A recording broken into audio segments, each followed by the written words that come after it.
लोकीचा हा देह देव इच्छिता ती पाहे, धन्य मी जन्मालो दास विठोबाचे झालो. अगदी थोड्या वेळामध्ये ज्ञानोबराय तुकोबराय जशी मला सद्बुद्धी देतील तसे या अभंगाचा विचार करणार आहोत महाराज. अभंग जगद्गुरु तुकोबरायचा चार चरणाचा आहे. अभंगामध्ये म्हणजे जगद्गुरु तुकोबराय या नरदेहाचं महत्व तुम्हाला आणि मला पटवून सांगतात. लक्ष देऊन कीर्तन ऐका. जाणं या निसर्गाचा नेम आहे, जाणं या प्रकृतीचा नेम आहे. जोही व्यक्ती जन्माला आला त्या प्रत्येक माणसाला जायचंय.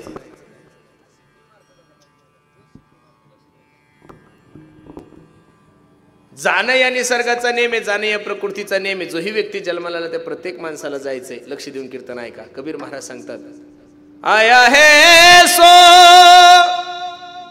जाएगा राजा रंक फकीर, कोई सिंहासन चढ़ा कोई बंदा जंजीर. माय बाप, जाणं या निसर्गाचा नेम आहे, जाणं या प्रकृतीचा नेम आहे. जोही व्यक्ती जन्माला आला त्या प्रत्येक माणसाला जायचं. बऱ्याचशा वेळेस कीर्तनाला गेल्यानंतर कधी कधी दशक्रिया विधीचं कीर्तन करावं लागतं, कधी कधी तेरवीचं कीर्तन करावं लागतं, कधी कधी पुण्यतिथीचं कीर्तन करावं लागतं. फेटा बांधत असताना त्यांच्या कुटुंबीय सांगतात, दादा खूप काही कष्ट केले हो आमच्या वडिलांनी आमच्यासाठी, लहानचं मोठं केलंय, आम्हाला खूप कष्टातून शिकवलंय, आणि आता आमच्या वडिलाचे आरामाचे दिवस आले, आता आमच्या वडिलाचे खाण्यापिण्याचे दिवस आले, आमचे वडील आम्हाला सोडून गेले. काही सांगतात आई सोडून गेली महाराज, काही सांगतात भाऊ सोडून गेला, काही सांगतात मित्र सोडून गेला, काही सांगतात बहीण सोडून गेली, काही सांगतात बायको सोडून गेली. इथं जेवढे काही मंडळी कीर्तनासाठी उपस्थित आहे त्यांनी माझं वाक्य लक्ष देऊन ऐका. लोक तुम्हालाही सोडून गेलेले आणि लोक मलाही सोडून गेले, हे जगातलं आश्चर्य नाहीये गड्यांनो. लोक तुम्हालाही सोडून गेले, लोक मलाही सोडून गेले, हे जगातलं आश्चर्य नाहीये. लोक आजच्या तारखेमध्ये जिवंत आहे, हे जगातलं सगळ्यात मोठं आश्चर्य आहे. कारण की जगातला प्रत्येक जीव हा जाण्यासाठी आलेला आहे. तुम्ही ज्या गावात राहता त्या गावाचं नाव काय, तुमच्या गावाचं नाव हिप्पळगाव. हिप्पळगाव नाहीये. तुम्ही ज्या गावामध्ये राहता त्या गावाचं नाव रेणापूर नाहीये. तुम्ही ज्या गावामध्ये राहता त्या गावाचं नाव लातूर नाहीये. तुम्ही ज्या गावामध्ये राहता त्या गावाचं नाव महाराष्ट्र नाहीये ना भारतही नाहीये, जगही नाहीये.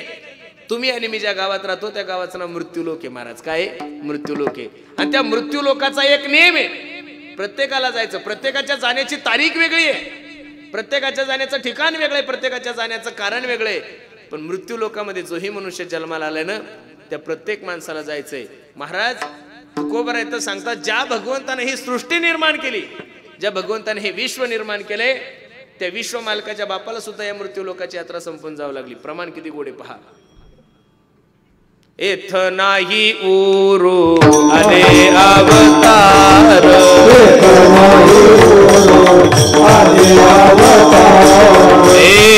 नाही उरू आले अवतार, एरते पामर जीव किती, जीव किती, एरते पामर जीव किती, जीव एरते पामर जीव किती, एरते पामर जीव किती, आयत नाही उरो आले अवतार, एरते पामर जीव किती, एरते पामर जीव किती, एरते पामर जीव किती,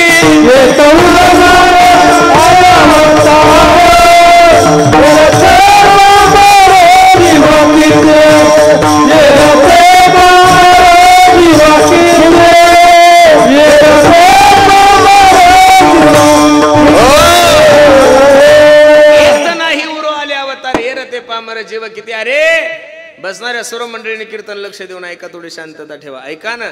अरे अवतारिक लोकांना जर या मृत्यू लोकाची यात्रा संपून जाऊ लागली तर तुमचे माझे घरचे तुम्हाला मला सोडून गेले, यात काय नवले. इथं बसणाऱ्या सर्व मंडळीला विनंती गड्यांनो, तुम्ही एवढं चांगलं नका जाऊ की लातूर जिल्हा तुमच्यासाठी रडल, पण कमीत कमी तुमचा तालुका तुमच्यासाठी रडला पाहिजे, त्याची तयारी प्रत्येकाने केलीच पाहिजे. बरं नका का तालुका रडेनं, कमीत कमी आपलं हिप्पळगाव आपल्यासाठी रडावं एवढं तर चांगलं जागा. बरं याच्यापेक्षा अजून काय सबसिडी देऊ तुम्हाला मी. काही काही माणसं एवढे वाईट जगतात की त्यांचे घरचे त्यांच्या मरणाची वाट पाहतात. माझी विनंती गड्यांनो, लोकांनी आपल्या मरणाची वाट पाहावी. एवढे दिवस जगता कशाला. अरे तुम्ही ज्या मातीमध्ये जन्माला आले त्या मातीचं वैभव असणारे छत्रपती शिवाजी महाराज पहा, माझे जगद्गुरु तुकोबराय पहा, ज्ञानोबराय पहा, धर्मवीर संभाजीराजे पहा. यांच्या जीवन चरित्राचा जर अभ्यास तुम्ही केला आणि त्यांच्या चरित्राचा अभ्यास मी जर केला तर मी नारदाच्या गादीवर सांगतो यातला कोणताच महात्मा 100 वर्ष जगलेला नाहीये. तुकोबरायचं अवघ जीवन फक्त 45 वर्षाचं होतं महाराज. छत्रपती शिवाजी महाराजांचं जीवन 42-43 वर्षाचं आयुष्य आहे माझ्या राजाचं. वयाच्या 16व्या वर्षी हिंदवी स्वराज्याची शपथ घेणारा राजा म्हणजे माझे छत्रपती शिवाजी महाराज. वयाच्या 16व्या वर्षी ज्ञानोबरांनी ज्ञानेश्वरी सांगितली. वयाच्या 16व्या वर्षी स्वामी विवेकानंदांनी भारत भ्रमण केलं. वयाच्या 16व्या वर्षी माझ्या शंकराचार्यांनी शंकर भाष्य नावाचा ग्रंथ लिहिला. म्हणून सर्वांना माझी विनंती आहे, चांगल्या लोकांचं आयुष्य खूप कमी आहे. जगले थोडे महाराज पण काम एवढं सुंदर केलं की आज सुद्धा छत्रपती शिवाजी महाराज की जय म्हणल्यानंतर आपली कॉलर टाईट होती का नाही. काम चांगलं आहे माझ्या राजाचं. कबीर महाराज जीवन जगत असताना जीवनाचं सूत्र सांगतात. कबीरा कबीरा हो कबीरा हो कबीरा कबीरा जब हम पैदा हुए जगह से हम रोए ऐसी करनी कर चलो जग रोए हम हसे. माय बाप असं जीवन जगा की तुम्ही गेल्यानंतर निश्चित तुमच्या नावाचा सुगंध या महाराष्ट्रात दरवळला पाहिजे. तुकोबरायची भाषा किती गोडी पहा. उत्तमची उरे कीर्ती मागे ओ उत्तमची उरे कीर्ती मागे उत्तमची उरे कीर्ती मागे ओ उत्तमची उरे कीर्ती मागे. तुका मने का मरणाची सरे तुका मने का मरणाची सरे तुका मरणाची सरे तुका मरणाची सरे तुका मने का मरणाची सरे तुका मने का मरणाची सरे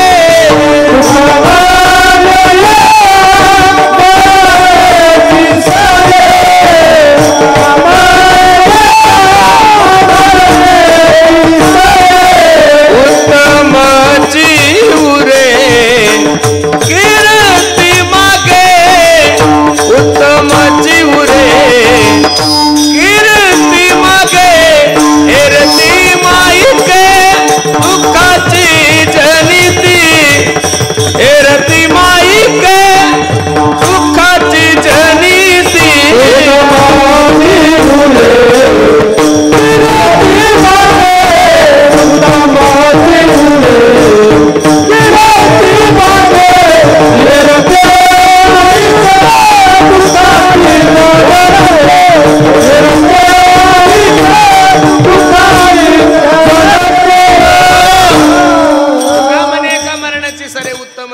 कीर्ती मागे. माय बाप किती दिवस जीवन जगले याला महत्व नाही. जीवन जगले याला किती महत्व. मी म्हणून नेहमी सांगतो माणूस किती चांगला होता जिवंतपणी कळत नाही. अंत्ययात्रेला जा म्हणजे माणसाची किंमत कळते.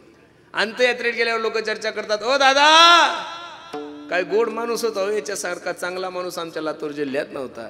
एवढा सोन्यासारखा माणूस देव कसा बरं घेऊन गेला. अशी जर कोणी अंत्ययात्रेमध्ये चर्चा करत असत तर समजून चाला तो देव माणूस आहे. आणि काही लोक मेलिक लोक चर्चा करतात, महाराज बरं झालं आमच्या गावची घाण गेली असंही बोलतात महाराज लोक.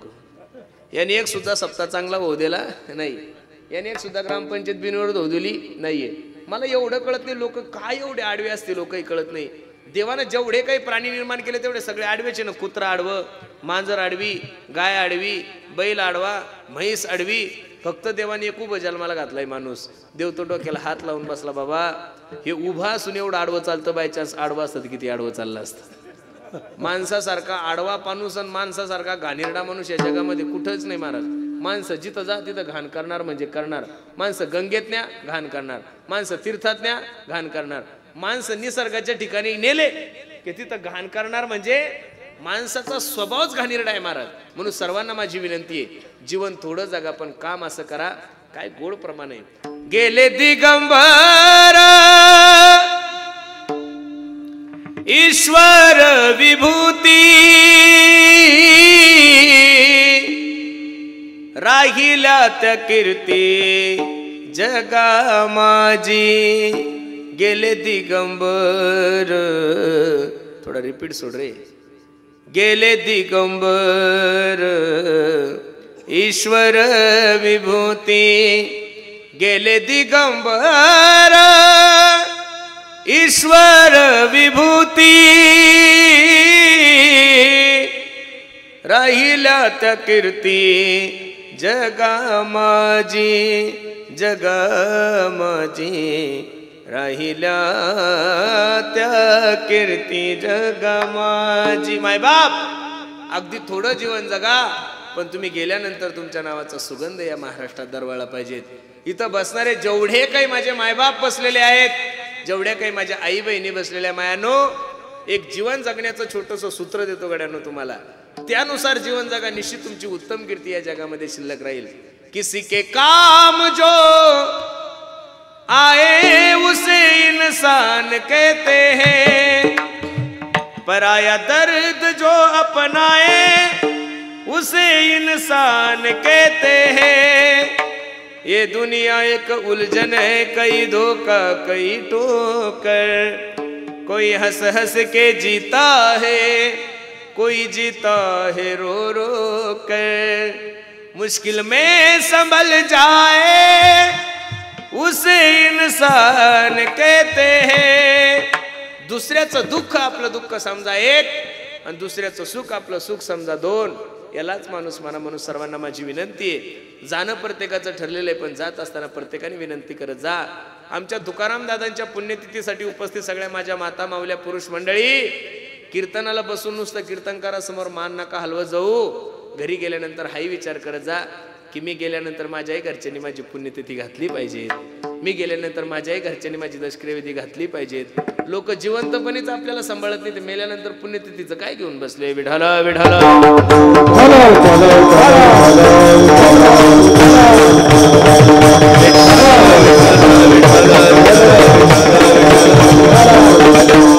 म्हणून तुम्हा सर्व मायबापांची सेवा करण्यासाठी निवडलेला अभंग मी जगद्गुरु तुकोबरायचा आहे. 3-4 चरणाचा आहे. या अभंगामध्ये माझे जगद्गुरु तुकोबराय मानवी देहाला आलेल्या प्रत्येक जीवाला या नरदेहाचं महत्व समजून सांगतात. या समाजामध्ये 3 प्रकारचे वर्ग आहे गड्यांनो. किती प्रकारचे? 3 प्रकारचे. पहिला वर्ग असा आहे की त्याला नरदेह मिळाला नाही, कळाला नाही, 1. दुसरा वर्ग आहे की त्याला कळाला पण मिळाला नाही, 2. आणि तिसरा वर्ग आहे की त्याला मिळाला पण कळाला नाही, 3. लक्ष देऊन कीर्तन ऐका.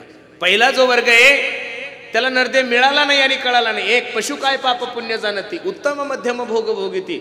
आज एवढं सुंदर नियोजन या सळके कुटुंबियांनी केलंय. नजर लागा एवढा गोड कार्यक्रम आहे. मग आपल्या गावच्या 10-12 म्हशींनी विचार केला का आपण कीर्तनाला जाऊ असं?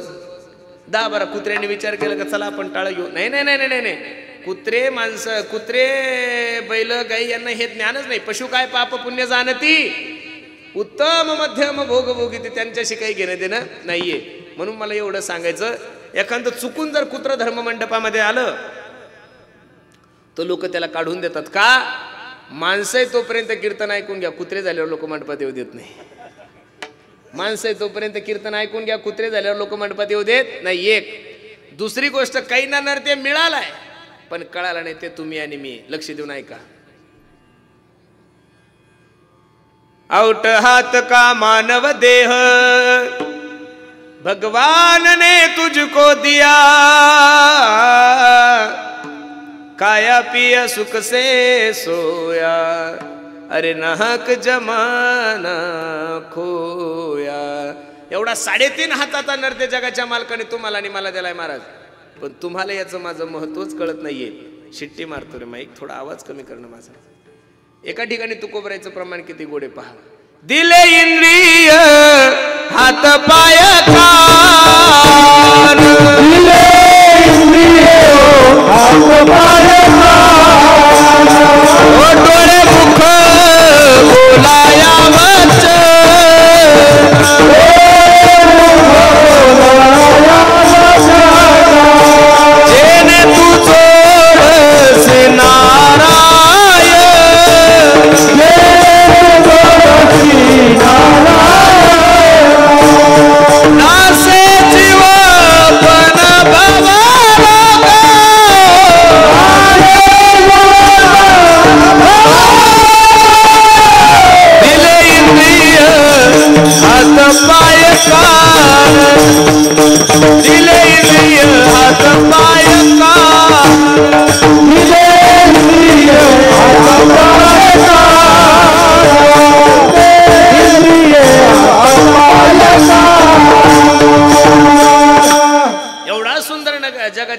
तुम्हाला नर्दी दिला. दिले इंद्रिय हात पाय कान डोळे मुख बोला या वचन जेणे तू जोडसे नारायणासे जीव पण भवरग. पण बसणारी मंडळी, जी गोष्ट माणसाला प्राप्त असते तिच्याविषयी कशी माणसाला महत्व कळतच नाही महाराज. जी गोष्ट प्राप्त असते तिच्याविषयी महत्व कळतच नाहीये. अरे एखाद्या पॅरेलाइज झालेल्या माणसाजवळ 2 मिनिटं जाऊन बसा आणि त्याला विचारा गड्याने या नर्द्याचं काय महत्व आहे. एखाद्या माणसाची जर किडनी फेल झाली असेल ना, तर त्या किडनी फेल झालेल्या माणसाजवळ जाऊन बसा आणि त्याला विचारा, दादा या किडनीची काय किंमत आहे. 1-1, 2-2, 3-3, 4-4, 5-5 कोटी रुपये द्यायला तयार आहे हो. किडनी जर मॅच होत असेल ट्रान्सफर करायचे किती लोक देतात? 5-5 कोटी रुपये द्यायला तयार आहे. एखादा मनुष्य अपघातामध्ये जर एखाद्याचा पाय गेला असेल, अपघातामध्ये जर एखाद्याचा हात गेला असेल, तर त्या हात नसणाऱ्या माणसाला, पाय नसणाऱ्या माणसाला जाऊन 2 मिनिटं भेटा ना गड्यानो. या पायाची काय किंमत आहे, हाताची काय किंमत आहे. मला बसणाऱ्या मंडळी एवढंच सांगायचं, एवढा सुंदर नर्दे तुम्हाला दिलाय ना, याचं सोनं करा गड्यानो. या जेवढा नर्दे तुम्ही आयफोन घ्या 1.5 लाखाचा, 2 लाखाचा घ्या आणि 5 लाखाचा घ्या. 5 लाखाचा जरी आयफोन बिघडला तर त्याचं सॉफ्टवेअर मार्केटमध्ये भेटतं. पण शरीर रूपी मोबाईल असा आहे महाराज, याचा जर एकदा एखादं अवयव गेला की बाजारात भेटत नाही बरं तो. आणि मी तरी या मताचा महाराज आहे, माणसाचे सगळे इंद्रिय निकामी झाले चालते, पण कानपूर लाईन बंद होता कामा नाही. कानपूर लाईन बंद झाल्यावर किती फजिती माहिती आहे का. आपण जर म्हणलं ओ दादा चला ना कीर्तनाला, ते म्हणतात आता जेवण केलं. किती फरक आहे बघा नाही हो. आपण कीर्तनाला चला म्हणतो ते जेवलं का म्हणतो, एवढा फरक आहे. मी नेहमी विनोदाने एक उदाहरण सांगत असतो. एक धनगर समाजाचा माणूस होता आणि मेंढ्या चालण्यासाठी शेतात गेला. उन्हाळ्याचे दिवस होते, खूप ऊन तपलेलं होतं, भूक लागली, काय करावं म्हणून 2-4 मेंढ्याचं दूध काढलं, गरम दूध केलं, त्यात थोडी साखर टाकली, दूध पिले आणि एका आंब्याच्या झाडाखाली झोपला. असली गार झोप लागली माणसाला त्याला की रात्रीच्या 8 वाजूस्तर उठायचा वेळ नाहीये. उठून बघतो तर रात्र झाली. काय करू, कसं करू, काय करू, कसं करू, जोऱ्या जोऱ्यात रडायला लागला. माझ्या मेंढ्या गेल्या, माझ्या मेंढ्या गेल्या, माझ्या मेंढ्या गेल्या. पण याने विचार केला, रात्री जर मेंढ्या शोधार्थ निघालो तर मेंढ्या सापडणार नाही. ज्याची कानपूर लाईन बंद आहे त्याची कशी परिस्थिती होती याच्यासाठी उदाहरणे लक्ष देऊन ऐका. सकाळी 6 वाजता उठला आणि भेटेल त्याला विचारत होता, का हो दादा माझ्या मेंढ्या बघितल्या का. आता लोकांनी पाहिल्याच नाही त्याच्यामुळे लोक बोलत नव्हते. ओ दादा अहो माझ्या मेंढ्या पाहिल्या का. एक मनुष्य सकाळी सकाळी काय करत होता, ज्वारी राखत होता. काय राखत होता, ज्वारी. आणि पहिले ते पक्षी हाणण्यासाठी गोफण राहायचे. गोफण कळते ना तुम्हाला, अशी ती गोफण फिरवली की पक्षाला असा दगड मारला की पक्षी उठून जायचे. याने विचारलं, का हो दादा माझे मेंढ्या पाहिल्या का. ते बोललं नाही, पण त्यानं दक्षिण दिशेला गोफण फिरवली. याला वाटलं नक्की मेंढ्या इकडे गेल्या काय करून. तिकडे गेल्या, मेंढ्या सापडल्या. एवढा आनंदात ते माझ्या मेंढ्या सापडल्या, मेंढ्या सापडल्या. आणि धनगराची जात इमानदार असते बरं खूप. गेला सांगू लागला, ओ दादा माझ्या 250-300 मेंढ्या सापडून दिल्या तुम्ही. माझ्या मेंढ्यामध्ये सर्वात एक सुंदर मेंढी, तिची किंमत 50,000, मी तुम्हाला ती भेट देतोय. आता ज्या बिचाऱ्याला हा बोलत होता तो 70% बाहेर होता. किती टक्के बाहेर होता कृष्णा, किती, 70%. तो म्हणे, भाऊ मी सकाळी 6 वाजेपासून ज्वारी राखतोय, मी काही तुझी मेंढी मोडली नाहीये. हा म्हणायचा भेट देतो, तो म्हणायची मोडली नाही. हा म्हणायचा भेट देतो, तो म्हणायचं मोडली नाही. एक सदग्रस्त घोड्यावर चालले, त्यांनी आवाज दिला धनगराने, ओ दादा इकडे या. तो घोड्यावाला सदग्रस्त आल्यानंतर धनगर सांगू लागला, माझ्या 250 मेंढ्या या देव माणसानं सापडून दिल्या हो, यांना एक सुंदर मेंढी बक्षीस देतोय. तो म्हणला मी सकाळी 6 वाजेपासून ज्वारी राखतो, मी यांची मेंढी मोडली नाहीये. तो घोडावाला 90% बाहेर होता. तो म्हणला हा घोडा माझ्या मालकीचा आहे, मी तुमच्या दोघांच्या बापाला देणार नाही. किती मोठा अवमेळ आहे महाराज, किती मोठं ते नाही. फक्त एकच कानपूर लाईन बंद झाली. एक जण म्हणायचं मेंढी बक्षीस देतो, तो म्हणायचा मोडला नाही. तिसरा म्हणा घोड्याच्या मालकीचा आहे, मी तुमच्या तिघाला देणार नाही. दोघांचा अवमेळ, तिघांचा अवमेळ झाला. पण ते धनगर हुशार होतं. ते म्हणे काळजी करू नका, चला आपण गावाच्या पाटलाकडे जाऊ. पहिले तंटामुक्ती अध्यक्ष नव्हते, गावाचे पाटील असायचे, जुने म्हातारे असायचे. एवढा न्याय चांगला होता की गावात मर्डर जरी झाला तरी पोलीसची गाडी गावात येत नव्हती महाराज. एखाद्या मुलीने आत्महत्या जरी केली तरी गावाच्या बाहेर केस जात नव्हती. आता तर असं अवघड आहे, मर्डर व्हायच्या अगोदरच पोलीस गावात असतात. कठीण तळा झालाय, उलट झालंय सगळं. आता तान्हा का घेऊ, माझ्याकडे पहा. यांनी धनगरांनी सांगितलं चला आपण गावाच्या पाटलाकडे जाऊ. पण गावाच्या पाटलानं अगोदरच उद्योग करून ठेवला. त्याला 2 बायका होत्या. काहीतरी दोघीचे भांडणं झाल्यामुळं अशा बायका झोडपल्या माणसाला त्यानं आणि घराच्या बाहेर काढून दिलेल्या होत्या. आणि पाटील दारातच बसले होते. सरपंच म्हणायचे पाटील बायका घरात घ्या, पाटील म्हणे घेणार नाही. उपसरपंच म्हणे पाटील बायका घरात घ्या, म्हणे घेणार नाही. ग्रामसेवक म्हणे बायको घरात घ्या, अजिबात घेणार नाही. तितक्या ते 3 जण गेले. आणि हे सांगू लागला, पाटील तुम्ही न्याय देवता आहे आमची. माझ्या 250 मेंढ्या या देव माणसानं सापडून द्यायला हो, यांना एक चांगली मेंढी बक्षीस देतोय. तो म्हणला पाटील मी सकाळी 6 वाजेपासून ज्वारी राखतो, मी यांची मेंढी मोडली नाहीये. तिसरा म्हणला पाटील तुम्हाला माहिती आहे आम्ही खानदानी श्रीमंत लोक आहे, आमच्या बाप दाद्यापासून आम्हाला घोडे ठेवायची सवय. यो घोडा माझ्या मालकीचा आहे, मी दोघायच्या बापाला देणार नाहीये. ज्या पाटला लेगारानं सांगत होते तो पाटील डायरेक्ट 142% बाहेर होता महाराज. तो डायरेक्ट म्हणला अख्खा लातूर जिल्हा जरी तुम्ही माझ्या घरी आणला तरी मी माझ्या बायका घरात घेणार नाही. किती मोठा अवमेळ आहे महाराज. फक्त एक लाईन बंद झाली तुमची, कोणती? एक कानपूर लाईन बंद झाली तर एवढी फजिती आहे. अरे ज्या माणसांना पॅरेलाइज झालाय ना गड्यानो, ज्यांना बोलता येत नाही, चालता येत नाही, जेवता येत नाही, अशा 10 माणसापाशी जाऊन बसा आणि विचार करा, अरे याला चालताही येत नाहीये, याला खाताही येत नाही, याला बोलताही येत नाही, मग देवानं मला एवढे चांगले हात दिले, एवढे चांगले पाय दिले, एवढं चांगलं तोंड दिलंय. माझी सर्वांना विनंती आहे, या गोष्टीच्या संधीचं सोनं करा. मी दररोज कीर्तनाच्या माध्यमातून सांगतो, अरे गाडी येण्यापूर्वी बस स्टॉपवर जात जा रे गड्यानो. गाडी निघून गेल्यानंतर बस स्टॉपवर जाऊन काय फायदा आहे? जोपर्यंत शरीर चांगलं आहे तोपर्यंत परमार्थ करून घ्या. महाराज सांगतात ना किती गोड प्रमाणे, जव हे सकळ सिद्ध आहे, हात चालावया पाय, तव तू आपुले स्वहित पाहे, तीर्थयात्रे जाय चुकू नको. जव हे सकळ आहे, हात चालावया पाय, आपुले हित आहे,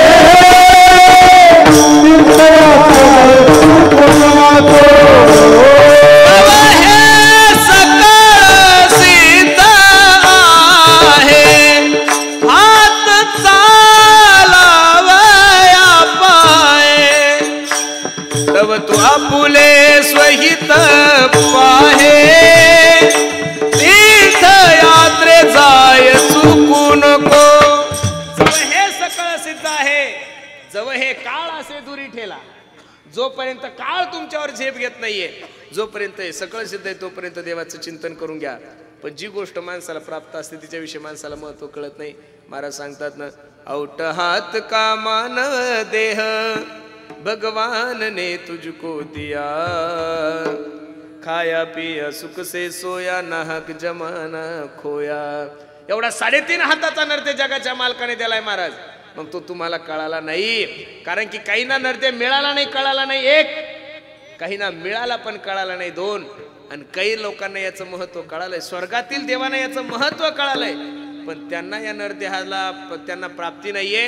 म्हणून स्वर्गातील देव या नरदेहाची अपेक्षा करतात. अभंगाचं पहिलं चरण, जी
महाराज सांगतात इहलोकीचा हा देह देव इच्छिता ती पाय.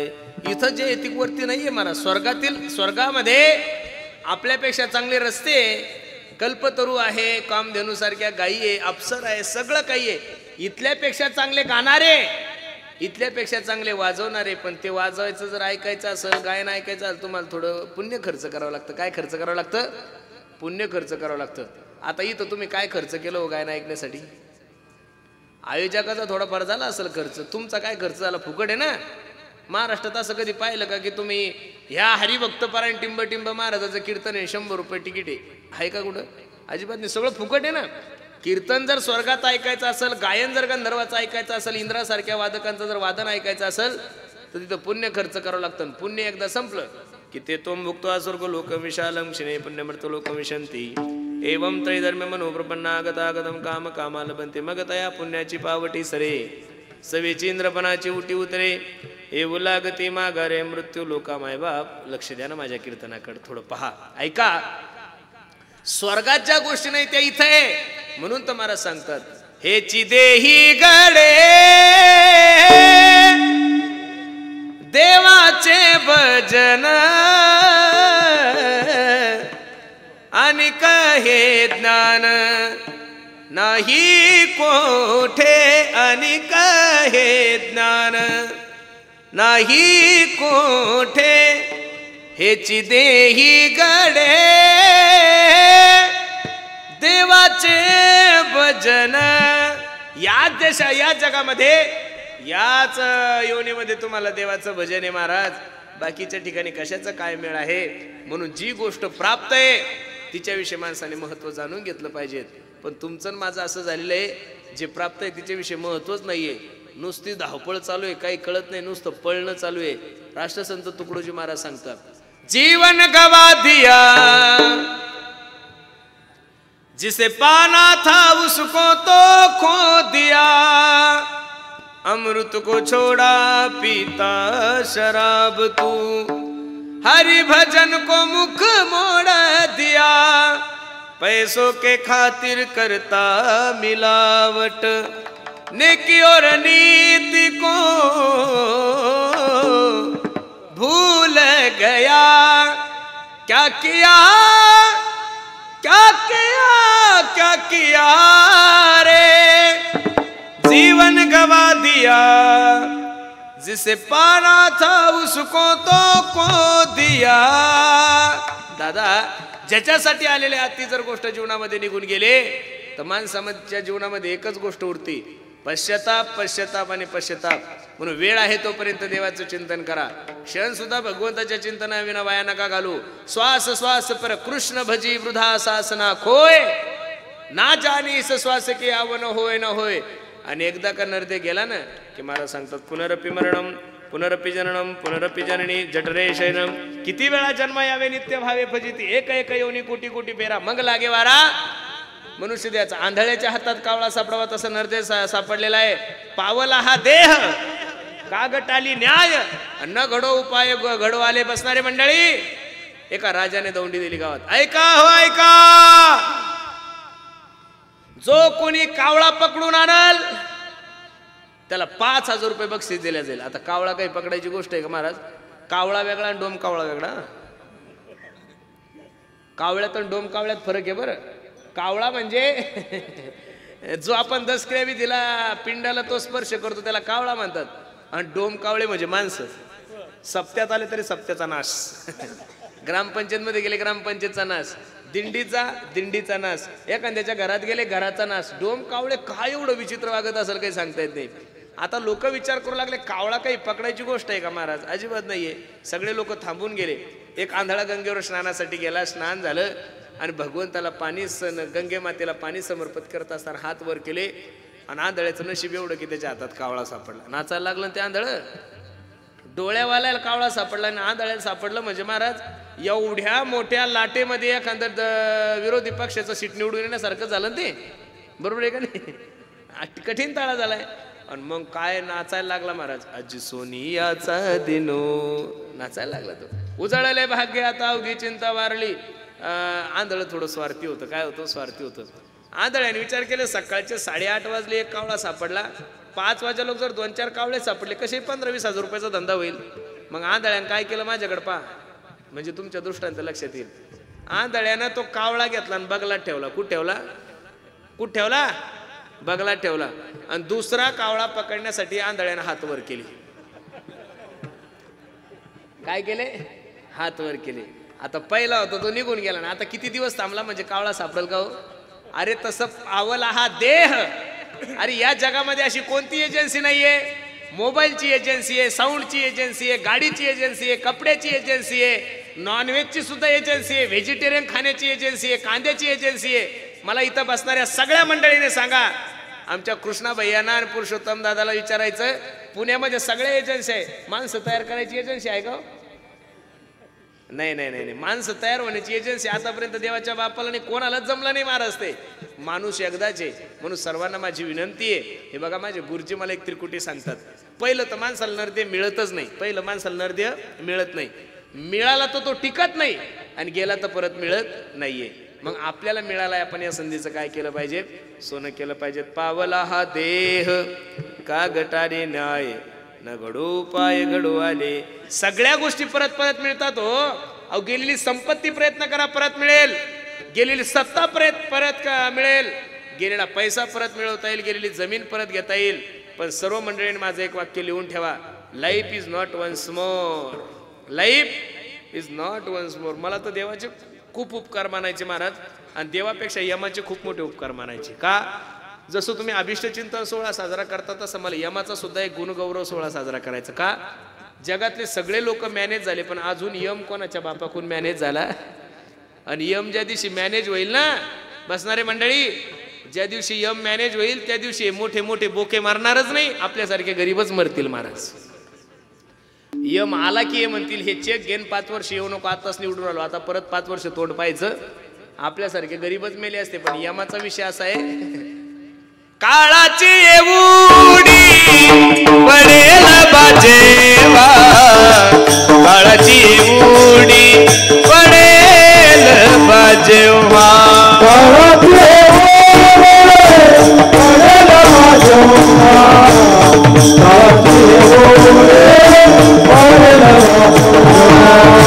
काळाची एवढी पडेल बाजेवा, काळाची एवढी पडेल बाजेवा,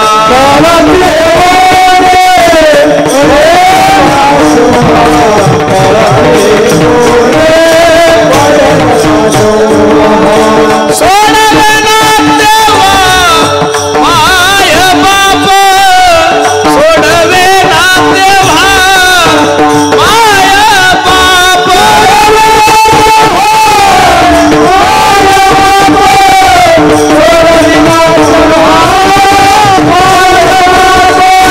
काळाची एवढी पडेल बाजेवा, काळाची एवढी पडेल बाजेवा, काळाची एवढी पडेल बाजेवा, काळाची एवढी पडेल बाजेवा,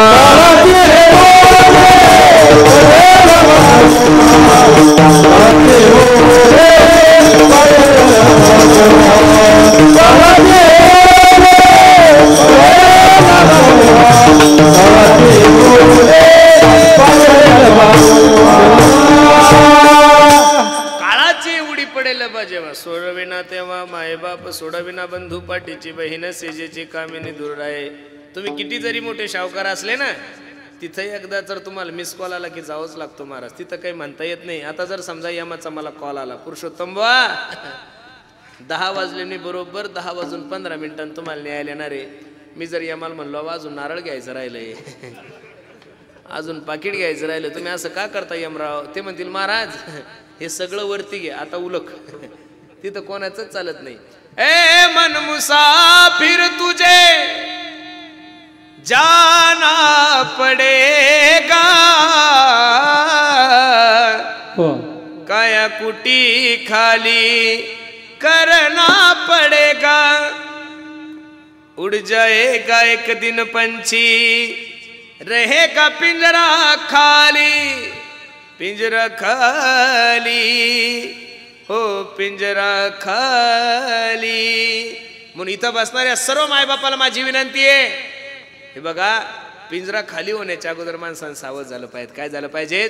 सावधान झालं पाहिजे. आलोय कुठून, करायचं काय, जायचं कुठे, नुसती धावपळ चालू आहे. सर्व सुखाची आशा जन्म गेला, क्षण एक मुक्ती यत्ने नाही केला. हिंडता दिशा क्षीण फावला, माया वेष्टीला जीव माझा, माझे स्वहित नेनती कोणी. आम्हाला असं वाटलं होतं सर्व महाराज लोकांना, संप्रदायाच्या लोकांना, की करोना झाल्यानंतर लोक थोडे माळी घालतील, देवदेव करतील. उलट जास्त खादाडे झाले हो, जास्त पिणारे झाले. लोकांच्या मेमरीमध्ये शार्प बसलंय. आता कोणताही रोग कधीही येऊ शकतो. बघा ना तुम्ही, पाठीमाग आमच्या बुलढाणा जिल्ह्यात एक रोग आला होता, टोकलच पडू लागले हो लोकांचे. कधी काय होईल काही सांगता येत नाही. पूर्वी माणसाला मरण्यासाठी म्हातार व्हावं लागत होतं, आता म्हातार व्हायची गरज नाही तुम्हाला. आता कोणता रोग कधी येईल काही सांगता येत नाही. एखाद्या तज्ज्ञ डॉक्टरकडे जा तुम्ही. तुमचा जर एखादा कॅन्सर तज्ज्ञ डॉक्टर असेल ना मित्र, तर त्या डॉक्टर जवळ 10-5 मिनिटं बसा आणि त्याला विचार कॅन्सर कशाने होतो. तर कॅन्सरचे सगळ्यात मोठे जे पेशंट आहेत सगळे निर्व्यसनी महाराज. निर्व्यसनी लोकांना कॅन्सर होण्याचं काय कारण आहे? जे दारू पितात त्यांना कॅन्सर नाही, जे गुटखा खातात ते कॅन्सर नाहीये. आणि कॅन्सरचं सगळ्यात जास्त प्रमाण महिला मंडळीमध्ये वाढले. काय खातात त्या बिचारे? चहा पित असतील, याच्या पलीकडे काय, सुपारी नाही, काही नाही, तरी सुद्धा कॅन्सर होतो. याचं कारण तुम्ही आम्ही जे खाताय ते जेवण नाहीये, ते विष खातोय महाराज. काय खातोय? अरे केळं सुद्धा संध्याकाळी कच्चे असले की सकाळी पिवळे होतात. तो टरबूज सुद्धा इंजेक्शनाने लाल होत आहे महाराज. कोणती गोष्ट तुम्ही, भाजीपाला सुद्धा पहा. मुंबईला जर गेले तर मुंबईचा भाजीपाला पहा, अहो कलर टाकून भाजीपाला बनवतात हो महाराज. अजिबात नाहीये. आता हे जुने लोक दिसतात, आता हे लाल पेटेवाले, असे म्हातारे तुम्हाला पाहायला नाही भेटणार. आपली लाईफ 50 पर्यंत आहे, म्हणून अशा म्हाताऱ्यांचे फोटो मडून ठेवा. आता म्हातारे होणार नाही ना तुम्ही, कारण की मरण्यासाठी आता तुम्हाला म्हातार व्हायची गरज आहे. कोणत्या रोगांना? अरे 15-15, 16-16 वर्षाच्या लोकांना, पोरांना कुठं हृदयविकाराचे झटके येत असतात का महाराज? काय टेन्शन आहे 16 वर्षाच्या लेकराला? बाप कमवताय. तू शाळेत असताना 16 आणि 15 वर्षाच्या पोराला जर, अरे ज्यानं कधी हॉटेलच पाहिली नाही त्याला मूळव्याध आहे. 3-3 महिन्याच्या लेकराला कुठं मूळव्याध होत असतो का? त्यानं आईचं दूध सोडून दुसरं काहीच पिलेलं नाहीये. अशा माणसाला सुद्धा मूळव्याधाचं.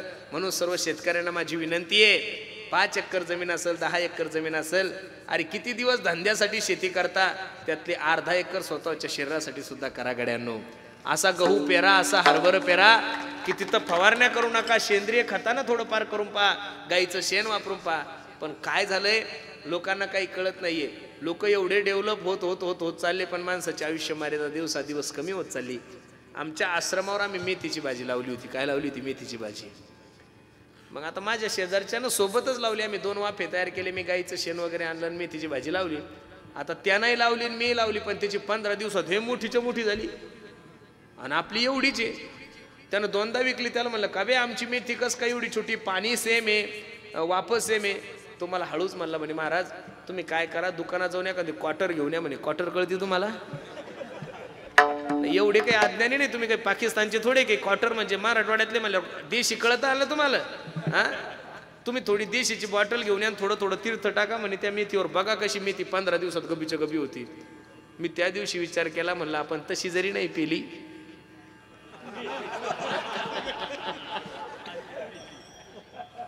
मी त्या दिवशी विचार केला, मला तशी जरी नाही पिली तर मेथीच्या मार्फत का होईना आपल्या पोटात अल्कोहोल चाललंय. बरं लक्ष देऊन ऐका. तुम्ही औषध वगैरे जर पाहिले ना महाराज, सगळे याच्यात थोडं ना थोडं काही ना काहीतरी मिक्सिंग आहे. म्हणून सर्वांना माझी विनंती आहे, चांगलं खात चला. आता या वयस्कर मायमावल्या पूर्वी चांगलं खात होत्या म्हणून त्यांच्या तब्येती चांगल्या आहे. आता कोणताही रोग कोणत्या रूपानं कधी येईल काही सांगता येत नाहीये. म्हणून सर्वांना माझी विनंती आहे, अगदी कालावधी थोडा आहे. कबीर महाराज सांगतात, दिहुडा हो 2 दिन का महिमान, अरे कब सुमरोगे राम, अब तुम कब सुमरोगे राम. बाल अवस्था खेल गवायो, तरुण हुआ तो समय गवाया हो. दिहुड़ा 2 दिन का महिमा, कब सुमरोगे राम, अब तुम कब सुमरोगे राम। कधी देवाचं चिंतन करणार आहे? अल्पायुष्य मानव देह शतकनिले ते अर्धरात्र खाय मध्ये बालत्व पीडा रोग क्षय काय भजनाशी उरले ते पायगा। बसणारे मंडळी, तरुण पोरांनो, तुम्ही तुमच्या जीवनाची वजाबाकी करा। 100 वर्षाचं आयुष्य आहे तुम्हाला। किती वर्षाचं आयुष्य आहे? 100 मधले 50 झोपीत गेले, खाली किती उरले? बोलत चला, किती उरले? 50 मधले 10 वर्ष बालपणात गेले, खाली किती उरले? 40 मधले 20 वर्ष शिक्षणात गेले गोविंद, खाली किती उरले? शिक्षण झालं, नोकऱ्याने 5 वर्ष पुरी पाण्यात गेले पोराव। सध्या महाराष्ट्रात सगळ्यात मोठा दुष्काळ जर कोणावर असेल तर पोरावर आहे, बिचावर हे। पोरांनो, ताण नका घेऊ गड्यांनो, मी तुमचा यूट्यूब फ्रेंड आहे। मी नारदाच्या गादीवरून सांगतो, आमच्या तुकाराम दादाच्या पुण्यतिथीच्या कीर्तनात मी हात जोडून सांगतो तुम्हाला, तुम्ही आता लग्नाची अपेक्षा करू नका। तुमचे लग्न होणार नाही म्हणजे नाही। अजून 3 तारखेला कुंभमेळ्याचं स्नान आहे, अजूनही काही वेळ गेली नाही। तुमच्या बापाकडून 700-800 रुपये घ्या, त्याच्या 4 लुंग्या शिवा, 2 लिंगूट घ्या, किलोकसा गाजा घ्या, म्हणा मैं जिंदा जोगी। आता तुम्ही लग्नाच्या भानगडीत पडूच नका, कारण महाराष्ट्रात 100 पोरं झाले, 60 पोरं आहे, 40 पोरं कसे लटकते रे नारे बाई तुम लटकते। माझ्या गाडीवर एक ड्रायव्हर होतो, ते मला सोडून गेलं बरं कृष्णा दादा। त्याला वाटलं मी माझ्यासोबत राहिल्यावर तरी लग्न होईल, ते 4 वर्ष त्यानं गाडी चालवली। शेवटी म्हणे भाऊ तुझ्या नांदी लागलो मी, तसा मरेल, गेलं सोडून। ते सोयरिकीच होईना ना महाराज, एवढं अवघड झालंय इथं। जेवढ्या काही आई बहिणी बसलेल्या मायांनो, माझा एक छोटासा प्रश्न आहे तुम्हाला। तुमच्याकडे 2 एकर जमीन आहे मायाव, किती जमीन आहे? बोलत चला मायाव, किती जमीन आहे? बोलत चला। तुम्ही माया आहे का माणसं आहे? त्यांना विचारलं ना, तुमच्याकडं 2 एकर जमीन आहे मायाव, बोला किती जमीन आहे? मग 2 एकर जर जमीन असेल तर तुम्ही जवाई किती एकरावाला पाहायला पाहिजे? आई 5 एकरावाला। तुमच्याकडे 2 एकर आहे म्हणल्यावर तुम्ही किती एकरावाला पाहायला पाहिजेत? 5 एकरावाला। लय तुमची पोरगी देखणी असेल तर 7 एकरावाला, याच्यापेक्षा जास्त देखणी असेल तर 8 एकरावाला, याच्यापेक्षा देखणी असेल तर 10। आता काही अप्सरा तर नाहीच आहे, काही वरून थोडी पडलेली ती, तुमच्यासारखी माझ्यासारखीच असेल, बरोबर आहे का नाही? लयतले 15 एकरावाला पाहायला पाहिजेत। अहो, दोघी मायले की दररोज दुसऱ्याच्या शेतात आहे, घरी 1 गुंठा जमीन नाही तरी पुरीच्या मायला 25 एकरावालाच नवरदेव पाहिजे। कुठून खदून काढायचं का आम्ही? बर, जवापासून बया सोयरिकीत आल्या मारा तेव्हापासून सोयरिकीच होय ना। पहिले जुने लोक सोयरिकी करायचे, नुसता शब्द टाकला की सोयरीक व्हायची। ह्या आडेल बया जेव्हापासून सप्त्या सोयरिकीत आल्या तेव्हापासून पोरं डिप्रेशन मध्ये चालले माया। हो बर, 25 एकरावाला पाहिजे तर बैठकीतच पोरीची माय म्हणजे माझी पेडगी शेतात येणार नाही, आणि मग जमीन कशाला पाहिजे? किती अवघड झालंय महाराज। पोरगी शेतात जाणार नाही आणि मग जमीन कशाला पाहिजे? माझी विनंती आहे, इथं बसणाऱ्या सगळ्या मायांना सांगतो, मी सुद्धा एका मुलीचा बाप आहे। जगातल्या कोणत्याच आईला आणि बापाला वाटत नाही माझ्या पोरीचं वाटोळं व्हावं, पण बाया हो, लग्न करत असताना मुलगा श्रीमंत किती हे नका पाहू, लग्न करत असताना त्याच्याकडे प्रॉपर्टी किती हेही नका पाहू, लग्न करत असताना तो दिसतो कसा हेही नका पाहू। एका लेकराचा ऐका, लग्न करत असताना मुलगा फक्त सुसंस्कारिक बघा, तुमच्या पोरीचं कल्याण झाल्याशिवाय राहणार नाही। श्रीमंत पासाल 50 एकर जमीन आहे, सकाळी चहाच्या अगोदर देशी पितं, फायदा काय? म्हणून सर्वांना माझी विनंती आहे, काहीतरी गोष्टीचं आपण पालन, अगदी थोडा वेळ तुमच्याने माझ्याकडे शिल्लक आहे, आणि मग जर याच्यात तुम्ही या गोष्टी नाही केल्या तर मग आमचे खोले महाराज सांगतात ना, हे जरी नाही काल मग दुसरा येईल, हे जरी नाही काल, हे जरी नाही काल मग दुसरा येईल, हे जरी नाही काल मग दुसरा येईल, हे जरी नाही काल मग दुसरा येईल, सरद सेवटी बा कळ बांधून नेईल, सरद सेवटी बा कळ बांधून नेईल, सरद सेवटी बा एका जनार्दनी आमचे काय जाईल,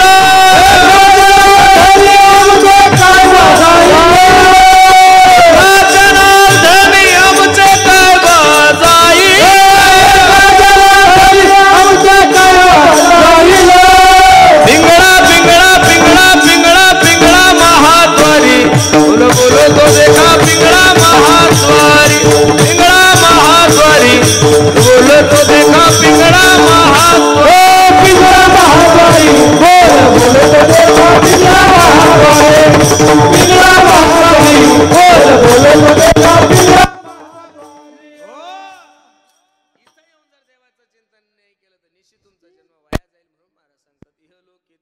देह देव इच्छिता ती पाय.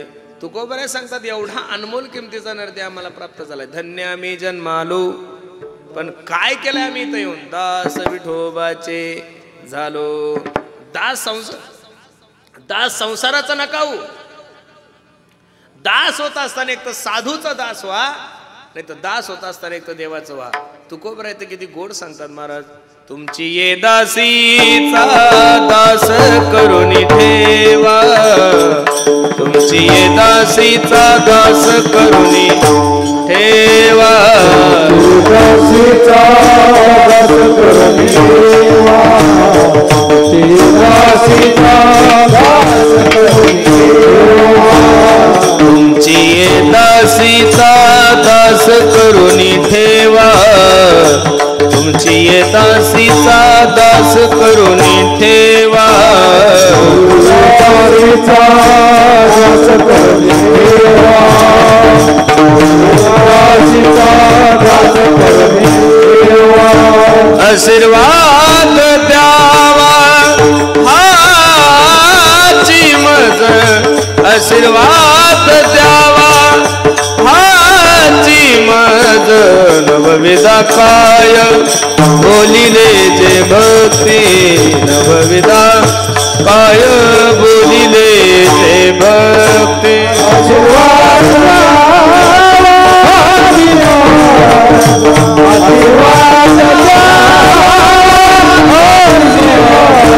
नवविधा काय बोलिले जे भक्ती, नवविधा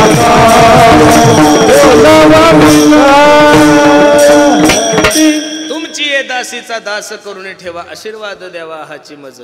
दास वेगळा आणि नौकर वेगळा. दास वेगळा आणि नौकर वेगळा. नौकर तुम्ही सांगसाल ते काम करतो, नौकर तुम्ही सांगसाल ते काम करतो, आणि दास तुम्ही न सांगणारं काम करतो. दासामध्ये आणि नौकरामध्ये फरक आहे. महाराज सांगतात की मला दास करा. दास व्हायचा असताना एक तर देवाचा दास व्हा, आणि दास होत असताना एक तर कोणाचं व्हा? संतांचे व्हा. अरे संसाराचा दास होणं म्हणजे गाढवान शेत खाल्लं पापनं पुण्य, काय फायदा आहे? संसाराचे दास आपले बाप दादे झाले, त्यांच्याकडून संसार परिपूर्ण नाही झाला, तुमचं माझं काय घेऊन बसले? आजा मेला पंजा मेला बाप मसना गेला, आजा मेला पंजा मेला बाप मसना गेला. देखत देखत ना तू पण तोही तैसा झाला. उठा उठा जागा पाठी बयाले मोठे. महाराज आपल्या बाप दाद्यापासून संसार करत आलो, ते सुद्धा संसाराचे दास झाले, त्यांच्याकडून नाही परिपूर्ण झाला. रावणाचं गणित माहिती आहे का तुम्हाला? कोटी घरे जेथे काशानी तांब्याची शुद्ध कांचनाची. थोडा लहान होता का रावणाचा संसार? एकट्या रावणाला 80,000 बायका होत्या महाराज. किती? आपल्याला एक बायको सांभाळता सांभाळता नाकी नऊ यायला लागले. वयाच्या अगोदर केस पांढरे व्हायला लागले, वयाच्या अगोदर टक्कल व्हायला लागलं. कोणाचं? तानामुळेच ना महाराज. रावणाला 80,000 बायका होत्या, 1,00,000 मुलं होते, 1,25,000 नातू होते. बरं झालं ते तुमच्या लातूर जिल्ह्यात जन्माला नाही आलं, नाही तर रावणच खासदार, मंडोदरी आमदार, इंद्रजीत सुद्धा ग्रामीणचा आमदार. बरोबर आहे का नाही? तुमचा काही ताणच नाही महाराज. तुमचं काय घेऊन बसले महाराज? कोंबडीच्या टांगावर आणि देशीच्या बाटलीवर मतदान विकणारे लोक आपण. तुम्हाला तर सहज इक्कत घेतलं असतं त्यानं. ही वस्तुस्थिती आहे महाराज. अरे चांगली म्हैस जर बाजारात घेण्यासाठी गेले तर म्हशीची किंमत ₹1,00,000. गिर गाय घ्यायला 80,000 रुपये गायची किंमत आहे. इंग्लिश कुत्र जर घ्यायला गेले तर इंग्लिश कुत्र 50-50 हजाराला भेटतं. जे नॉन व्हेज खातात ना या लोकांना विचारा. हे जर एखाद्या नॉन व्हेज हॉटेलला गेले गावरान कोंबडी खायची असेल तर 4-4, 3-3 हजार रुपये कोंबडीची किंमत आहे. मग कोंबडीची किंमत 3,000 आहे, गाईची किंमत 80,000 आहे, म्हशीची किंमत किती आहे? 1,00,000 आहे, कुत्र्याची किंमत 50,000 आहे. तुमची किंमत हजार रुपयात मत विकता तुम्ही. आणि काय तो देश महासत्ता होणार आहे. कशाचा? डोंबल्याचा महासत्ता होणार आहे. अरे एका आमदाराला निवडून येण्यासाठी जर तो 25 कोटी खर्च करत असेल, काय काम करणार आहे तुमचे? तो त्याचा निधीच 5 वर्षाचा 5 कोटी आहे. असला सत्तेत तर मंत्री मॅनेजर असेल तर भेटल, आणि विरोधातल्या याचा तर काही विषयच नाही. लटकते रहणारे.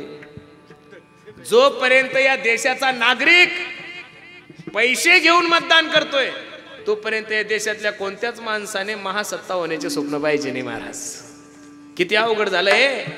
आमदारायचं ठीक आहे, त्यांच्याकडे पैसे, पण जिल्हा परिषद वाल्यानं मारायचं का?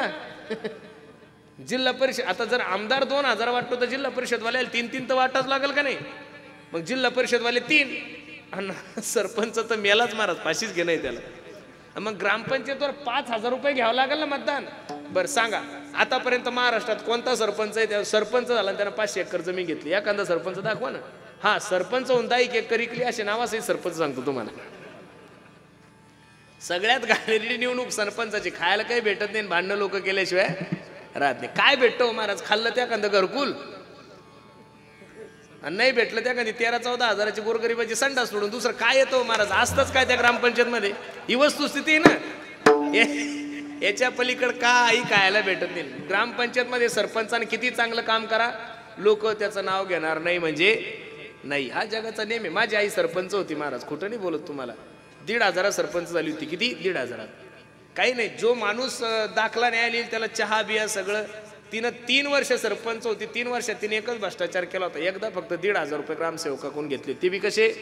मी पंढरपूरला पुढे गेलो ती मागं राहिली म्हणून 1,500 रुपये मागून घेतले. मला 1,500 रुपये दे भाड्याला, मला पंढरपूरला जायचं.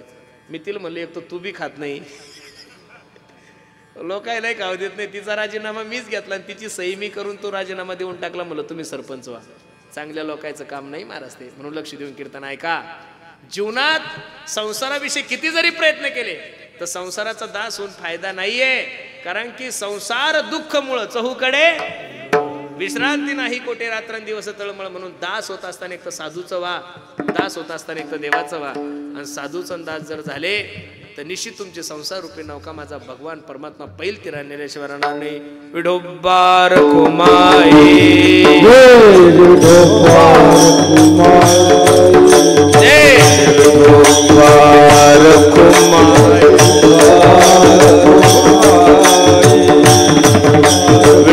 बस उठू नका. बसा बसा बसा.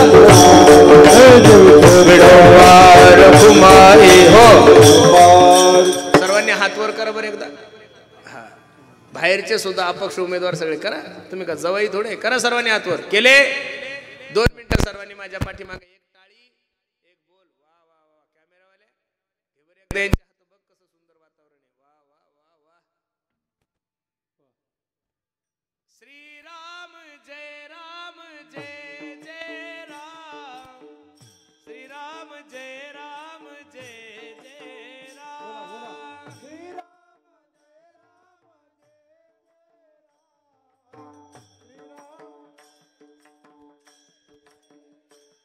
हो श्रीराम जय राम जय जय राम.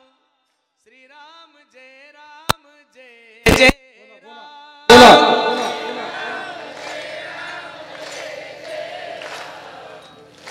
वाह. हो, हात खाली करा. आता नेमकं कळतच नाही तुम्ही म्हणताय का मावल्या म्हणतायत. पहिला आपण पुरुष मंडळी म्हणा, महिला मंडळी तुम्ही कोणीच नका म्हणू. टाळी नका वाजू, फक्त तोंडाने म्हणा. श्रीराम जय राम जय जय राम. श्रीराम जय राम जय जय राम.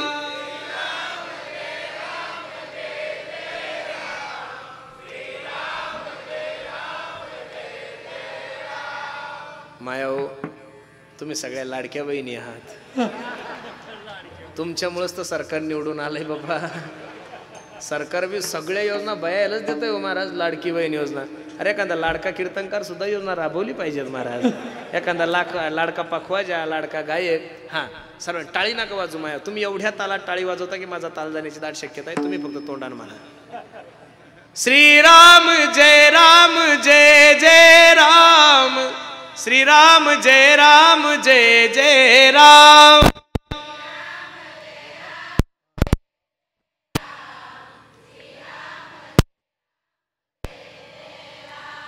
घ्या काही आदर्श घ्या त्यांचा. सरकार काही येडं आहे का त्यांना लाडकी बहीण योजना राबवायला? तुमचा मिळत नाही काही. उगाच थोडं सरकार त्यांना 2 आणि 3 हजार रुपये देते. असं तेल मुंग्या कशा एका रांगी आहे मस्त. आणि तुमचं ते काळे मुंगळेवानी. लाज राखा ना माझी, मी माणूस आहे ना. श्रीराम जय राम जय जय राम. श्रीराम जय राम जय जय राम.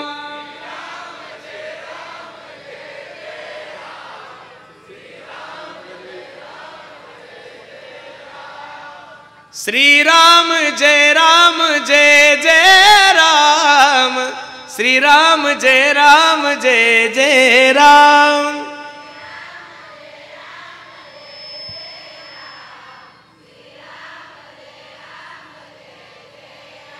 महिलांपेक्षा तुमचा आवाज खूप चांगला आहे, आवाजही मोठा आहे, पण तुमचे सगळे महिलांचे साऊंड म्हणजे सगळे आवाजाचे साऊंड आहे, ओरिजिनल साऊंड आहे तुमचे. म्हणजे अरे काय आवाज आहे का काय? सगळे बिड्या फुकू फुकून, गुटके खाऊ खाऊन, तंबाखू खाऊ खाऊ खाऊ सगळे साऊंड खराब करू. बरोबर आहे का नाही? धन्य आम्ही जन्मालो, दास विठोबाचे झालो, आयुष्याच्या साधने सच्चिदानंद पदवी घेणे.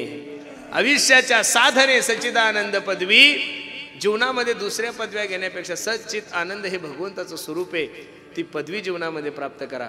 काय करता तुकोबराय सांगतात, हा तुका मने पावटणी,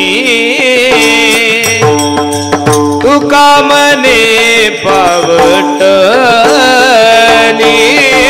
मने पावटणी,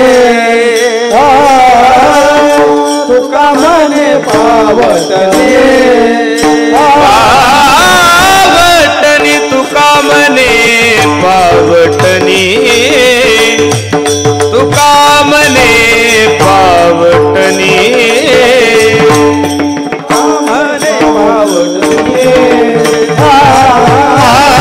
तुका मने पावटणी, करू स्वर्गाची निशानी, करू स्वर्गाची निशानी, धन्य आम्ही जन्म आलो, दास विठोबाचे झालो, करू स्वर्गाची निशानी, करू स्वर्गाची निशानी, धन्य आम्ही जन्मालो, दास विठोबाचे म्हणे पावटणी करू स्वर्गाची निशाणी. पावटणी या शब्दाचा अर्थ आहे पाऊलवाट. पावटणी या शब्दाचा अर्थ काय? पाऊलवाट. स्वर्गाला सुद्धा पाऊलवाट करण्याची ताकद जर माझ्या जगद्गुरु तुकोबारामध्ये असेल, पण ते कशाच्या जोरावर? धन्य मी जन्मालो, दास विठोबाचे झालो. म्हणून बसणाऱ्या सर्व मंडळीला माझे हात जोडून तिकड्यानो, निश्चित दास देवाचं व्हा, देवासाठी वेळ काढत चला रे. ए दादानो ऐका ना, 24 तास आहे गड्यानो तुमच्याकडे. किती तास आहे? 24 तास आहे. त्यातले 23 तास उद्योग करा, धंदे करा, व्यवसाय करा, राजकारण करा, काय करायचं ते करा, पण 1 तास न चुकता माझ्या जगाच्या मालकाला द्या. अरे मुस्लिम धर्माचे लोक दिवसातून 5 वेळेस नमाज पडतात रे दादानो. मुस्लिम धर्माचे लोक जर दिवसातून 5 वेळेस नमाज पडत असेल, तर हिंदूच्या माणसाने दिवसातून एकदा तर हनुमान चालीसा म्हणलीच पाहिजेत गड्यांनो, एकदा तर हरिपाठ केलाच पाहिजेत, एकदा तर बजरंग बलीच्या दर्शनाला गेलंच पाहिजेत. जर नाही गेले तर काय तुम्हाला त्रास होईल महाराज. मारिती, तुडीती, झोडीती, निष्ठुर यमाचे किंकर.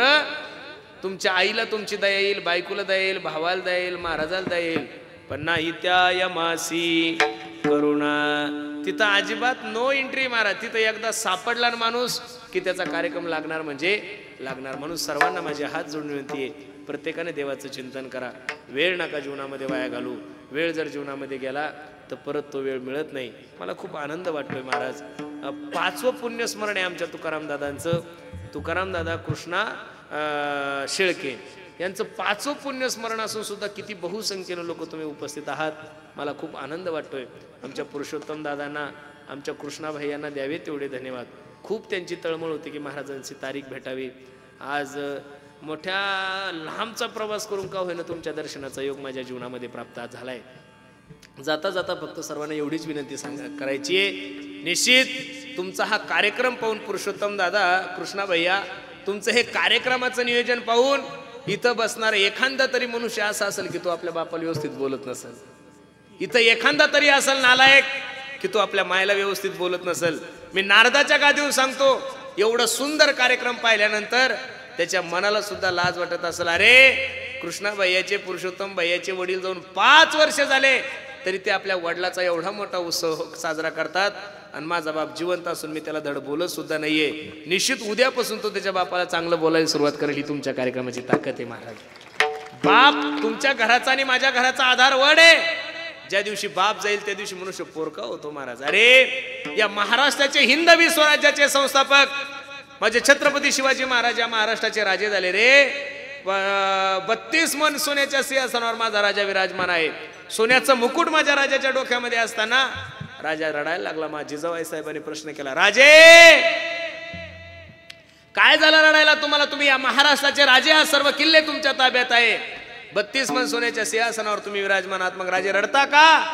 त्यावेळेस रडता रडता या देशाचा लाडका राजा आपल्या आईला सांगत होता, आई मी या महाराष्ट्राचा राजा आहे, सर्व किल्ले माझ्या ताब्यात आहे, 32 मन सोन्याच्या सिंहासनावर मी विराजमान आहे, सोन्याचं मुकुट माझ्या डोक्यामध्ये, पण आई तुला सांगू हा छत्रपती 32 मन सोन्याच्या सिंहासनावर विराजमान आहे आणि याच्या डोक्यामध्ये सोन्याचं मुकुट हे सगळं सुख पाहण्यासाठी तुझ्या डोक्याचं कुंकू माझा बाप शहाजीराजा जिवंत असता तर मला अजून बरं वाटलं असतं. अरे सचिन तेंडुलकरांना भारतरत्न पुरस्कार जाहीर झाला ना रे. त्यावेळेस मीडियावाल्यांनी प्रश्न केला होता, सचिनजी काय वाटतंय तुम्हाला? सचिनच्या डोळ्याला धारा लागल्याने सचिन तेंडुलकर सांगतो, आज मी क्रिकेट विश्वातील सगळ्यात मोठा माणूस आहे, मास्टर सचिन तेंडुलकर म्हणून या जगामध्ये माझी ओळख आहे, पण हे सगळं सुख पाहण्यासाठी माझा बाप रमेश तेंडुलकर जिवंत असता तर मला अजून बरं वाटलं असतं. छत्रपतीला आपल्या बापाचं महत्व कळतंय, सचिन तेंडुलकरांना जर आपल्या मायबापाचं महत्व कळत असेल तर तुम्ही ना आपण एवढे मोठे नाही हो. निश्चित माणसाने आपल्या मायबापाची सेवा केली पाहिजे. मी दररोज सांगतोय, सगळ्या जगाने मायेचं वर्णन केलं, मी सुद्धा दररोज आईचं वर्णन करतो, पण आईपेक्षा बापाचे उपकार माणसावर जास्त आहे. माया हो, तुम्ही सांगा आईचे उपकार जास्त आहे का बापाचे उपकार आहे? तुम्ही मला हो म्हणल्या तरच आपण तू म्हणू की बापाचे उपकार आहे. आई मला 1 रुपया दे म्हणल्यानंतर पाकिटातून 1 रुपया देणारी आई सर्व जगात प्रसिद्ध झाली. लक्ष देऊन ऐका, आई मला 1 रुपया दे म्हणल्यानंतर पाकिटातून 1 रुपया काढून देणारी आई सर्व जगात प्रसिद्ध झाली. पण तुमच्या शाळेची 50-50 हजार फी भरणारा बाप तुम्हालाही कळला नाही, मलाही कळला नाही. माया हो, 1 रुपया देणारी आई श्रेष्ठ का 50,000 रुपये शाळेची फी भरणारा बाप श्रेष्ठ? माया हो, 50,000 रुपये फी भरणारा बाप श्रेष्ठ. आई मला भूक लागली म्हटल्यानंतर ताट वाढवून देणारी आई सर्व जगात प्रसिद्ध झाली. आई मला भूक लागली म्हणल्यानंतर ताट वाढवून देणारी आई सर्व जगात प्रसिद्ध झाली. आपण रात्री 12 वाजता लाईट आल्यानंतर इच्छूचा अंधाराचा विचार केला नाही, इच्छू काट्याचा विचार केला नाही, कशाचा विचार केला नाही, रात्रभर गव्हाला पाणी देणारा बाप तुमच्याही लक्षात आला नाही, माझ्याही लक्षात आला नाही. माझं पोरगं नोकरीला लागावं, माझं पोरगं नोकरीला लागावं याच्यासाठी रडणारी आई सर्व जगात प्रसिद्ध झाली. पण माझं पोरगं नोकरीला लागलंच पाहिजेत याच्यासाठी 20-20, 15-15 लाखाची बॅग घेऊन पुढाऱ्याच्या बाहेर पडणार बाप तुमच्याही लक्षात आलं नाही, माझ्याही लक्षात आलं नाही. तुमच्या एकूण त्या 1 पोरीचं लग्न असू द्या माया हो, सकाळी 8 वाजेपासून संध्याकाळी 5 वाजे लोक तुम्ही 3 साड्या बदलता. ज्या बापाने लग्नासाठी 25 लाख रुपये खर्च केले, पोरगी निघायची वेळ येते त्याला आपले कपडे बदलायला वेळ भेटत नाही. तो बाप श्रेष्ठ आहे का माय श्रेष्ठ आहे? बापच श्रेष्ठ आहे. अरे सचिन तेंडुलकर या स्टंपाचा त्या स्टंपावर पळाला तर अख्ख्या भारताने त्याच्यासाठी टाळ्या वाजवल्या. भर चैत्र महिन्यामध्ये या धुऱ्याचं त्या धुऱ्यावर वखरा मागं तुमच्या बापाने एवढ्या येड्या मारल्या, कधी बापासाठी टाळ्या वाजवल्या का? बाप 4दा रडतो बया हो. पहिल्यांदा बाप रडतो ज्या दिवशी एकूण त्या 1 मुलीचा साखरपुडा होईल. परिस्थिती नसती त्याची, घरात 2 एकर जमीन असती, घरात खायला काही नसतं आणि पोरगी देखणी असती, पुढचे सांगतात की आम्हाला 10 लाख रुपये हुंडा लागल. त्यावेळेस काळजावर दगड ठेवतो बाप, विचार करतो अरे जर सोयरीक झाली नाही तर उद्या गावातील लोक म्हणतील याच्या पोरीत काही खोट आहे. पोरगा बाप रडतो आणि सांगतो काळजी करू नको ग, मी बघतो. तळ हाताच्या सारखी जमीन असणारी 2 एकर जमीन विकून तो बाप आपल्या पोरीचं लग्न करतो. तो बाप तुम्हाला आणि मला कळला पाहिजेत महाराज. पहिल्यांदा बाप रडतो पहिल्यांदा की ज्या दिवशी पोरीचा साखरपुडा होईल. दुसऱ्यांदा बाप रडतो ज्या दिवशी एकूण ती 1 पोरगी सासरी जाती. तिसऱ्यांदा बाप रडतो ज्या दिवशी तरुणपणात पोरीचा नवरा मरतो, पोरगी विधवा होती. आणि चौथ्यांदा बाप रडतो ज्या दिवशी ज्या पोरांसाठी सगळं काही करायचं ते पोरं ज्यावेळेस बापाला घराच्या बाहेर काढतात ना, त्या दिवशी बापाला खूप मोठं दुःख होतं. म्हणून सर्वांना माझी विनंती आहे, बापावर प्रेम करा गड्यांनो. ज्याच्या घरात आई आहे, ज्याच्या घरात माय आणि ज्याच्या गोठ्यात गाय, त्याच्यासारखा भाग्यवान कोणी नाहीये. हे जेवढं खरं आहे तेवढं परमार्थ करणाऱ्या माणसाने पाप करायला भ्या आणि संसार करणाऱ्या माणसाने आपल्या बापाला भ्या. मी समजेल माझं कीर्तन सार्थक झालं गड्यांनो. किती सुंदर नियोजन आमच्या पुरुषोत्तम दादाने, आमच्या कृष्णा भैयांनी केलं. खरोखर नजर लागावं एवढा गोड कार्यक्रम आहे. मी एवढा प्रवास करून आलो पण हे सगळं नियोजन, लोकांची प्रसन्नता पाहिल्यानंतर निश्चित माझा थकवा दूर झाला महाराज. खरोखर तुमचा बाप ज्या ठिकाणी असेल ना पुरुषोत्तम भैया, कृष्णा भैया, आणि त्या ठिकाणून हा कार्यक्रम पाहत असेल तर मी नारदाच्या गादीवर सांगतो, भरभरून तुमचा बाप तुम्हाला खूप आशीर्वाद देत असेल. निश्चित बापाचे आशीर्वाद माणसाने घ्यावे. मी नेहमी सांगतो, आई माझी, मला माहिती मी किती चांगलं कीर्तन केलं तर आई म्हणल्याशिवाय तुम्ही लोक खुश होणार. मायेचा सागर दिला तिने जीवनाला आकार, आई वडील माझे थोर, काय सांगू त्यांचे उपकार. जीवनाच्या वाटेवरती किती असतो त्यांचा आधार. आई माझी मायेचा सागर दिला तिने जीवनाला आकार. तळपत्या उन्हात आणि रखरखत्या रानात राहिली समाजासाठी तू ग कष्टाच्या घामात. कधी मिळेल मुठभर घास, कधी गडे तिला उपवास. ओल्या मातीतून चालताना तुडविले काट्याचे फास. आई माझी मायेचा सागर दिला तिने जीवनाला आकार. म्हणून या कीर्तनाच्या माध्यमातून तुम्हाला फक्त एवढंच सांगतो, प्रत्येकानं आपल्या आई वडिलांची सेवा करा.